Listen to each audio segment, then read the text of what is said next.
So, at Tesla, we don't make slow cars. A commercial truck is that the reliability has to be extremely high. So it's got to be running continuously, can't break down. It's got to handle every kind of weather. Uptime is super important for any kind of semi-truck. So we've tested durability in every kind of weather, every kind of environment. You could, yeah. Yeah, we've driven Donner. We'll talk a little bit more about that in a moment, but we've been through hot, cold, snow, rain. People might wonder why build a semi-truck. It's actually, although it's only 1% of vehicle production, it's 20% of vehicle emissions. And it's over a third of all the particulate emissions. So from a sort of health standpoint, particularly in like cities, this is a huge impact, like it's gigantic. So that's why we're doing it. So we're aiming to cover all major forms of transport. It's just consistent with the Tesla mission, because sometimes I get asked, like, well, shouldn't Tesla just produce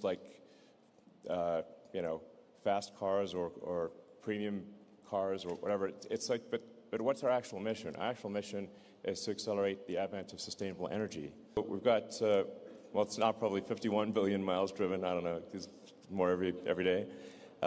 So we're using our existing drive units, power electronics, infotainment, our super efficient heat pump, HVAC system, and state-of-the-art inverters.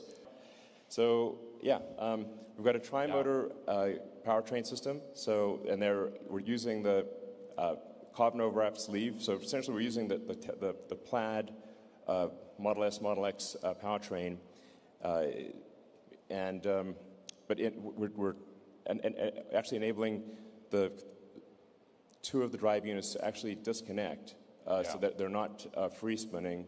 So the efficiency is actually much greater in cruise. Yeah, so that truck's clocking in at 82. That's weighing 82,000 pounds. And when you see that pass shot again, you'll notice that speedometer is climbing. We talk power. You want to talk efficiency? Yeah, absolutely. So, some people out there say it can't be done. I don't know who might say that, but I've heard rumors. So it's only 8 hours long. So yeah, buckle in. Don't worry, we brought lots of snacks. Yeah. But yeah, standard trip. Down the 5, up Grapevine, through LA, traffic, construction.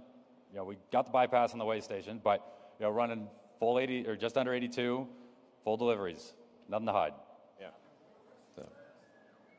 Yeah, real world. He did take one restroom break for. There is a required mandatory 30-minute break within the first 8 hours of operation. Okay. Took a small restroom break, but that was it.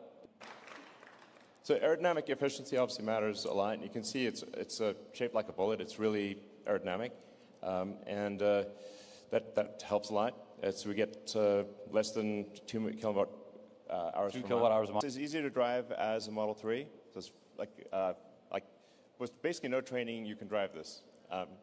You have to think bigger when you're driving it, but it's not hard to drive. It's really easy. And we put the seat in the center for max visibility.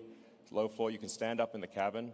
Yeah, and that's actually like a really big deal. I mean, you're a tall guy, Elon. You're able to stand up just fine. And nice thing is that if you're a truck driver and you're out during the day and it's cold, it's snow. I've got one-touch suspension dump, so it's very easy to attach to the trailer. It saves time and money.